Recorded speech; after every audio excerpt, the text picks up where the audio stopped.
first intangible motivation we are interested in is the motivation related to the relationship between the two negotiators, the so-called relational motivation.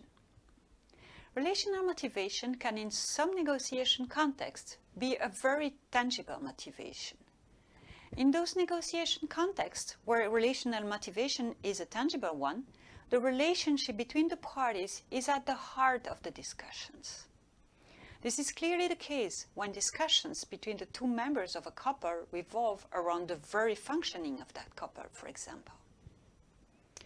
Yet sometimes relational motivations are intangible and not directly discussed at the negotiation table.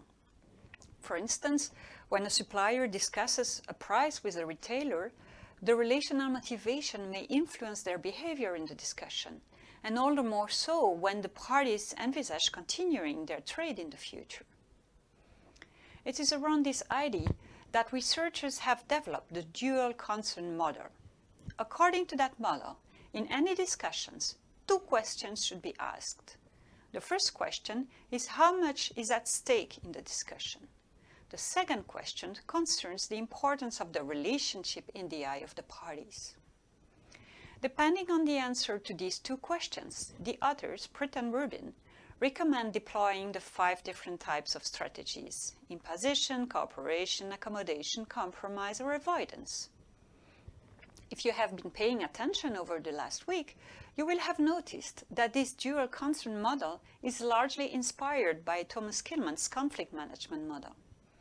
The difference with Thomas Kilmann's is that in the former, it talks about conflict management styles, and by style we mean the general tendency of a person to always display the same type of behavior, whatever the conflict they are facing. In contrast, the dual concern model is a much more strategic model. It suggests that people adapt the strategies they deploy according to how they respond to the two questions of the importance of the issue and the importance of the relationship.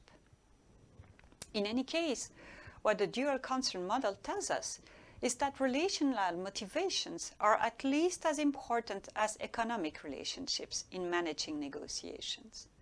The more important the relationship is to the negotiators, such as in family negotiations or employer-employee negotiations, the more it will affect the decisions he or she makes in the negotiation context, and the more likely he or she is to set up cooperative systems. Conversely, the least important the relationship, the more likely it is that negotiators will deploy competition-based behaviors.